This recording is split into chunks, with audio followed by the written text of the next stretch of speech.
사랑하는 성도 여러분, 신앙은 외적 회복도 필요하지만 내적 말씀을 통한 회복도 이루어져야 합니다. 온전한 회복의 길, 첫째, 하나님과의 관계 바르게 유지하는 것입니다. 느헤미야 8장 1절을 보니까 그들이 성벽 재건을 이루고 불과 5일 만에 그들이 다시 모입니다. 가장 중요한 것이 하나님과의 관계를 회복하는 것인 것을 이스라엘 백성들은 알았던 거예요. 사람들이 자기의 뜻과 자기의 계획을 가지고 살지만 사람이 세운 성은 결코 자신들의 안정을 보장할 수 없다는 사실을 그들은 처절하게 알았죠. 사랑하는 성도 여러분, 성도가 가장 안전한, 가장 복된 삶은 뭐예요? 하나님과의 바른 관계를 갖는 거예요. 우리는 깨달아야 합니다. 신앙은 하나님과의 관계를 회복하는 거예요. 사랑하는 성도 여러분, 하나님과의 관계를 회복하는 우리 건국교회 성도 되길 주의 이름으로 축복합니다. 하나님의 관계를 회복하는 사람은 둘째, 모이기에 힘쓰는 열정이 있습니다. 1절을 보니까 그들이 7월 그 수문학 광장에 남녀가 다 모여요.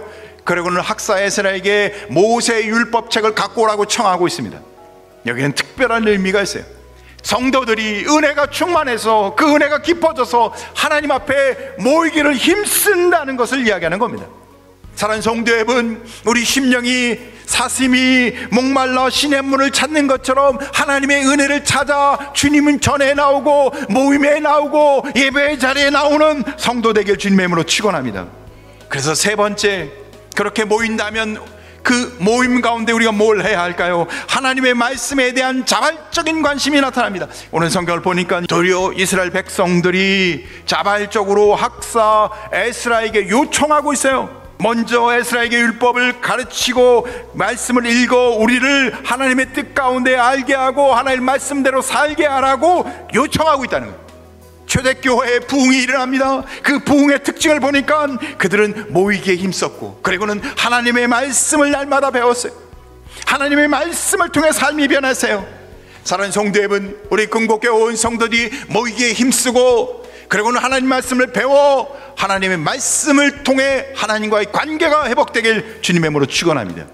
우리 건국교회 온 성도들, 어떤 성을 쌓고 있습니까? 재물의 성을 쌓습니까? 권력의 성을 쌓습니까?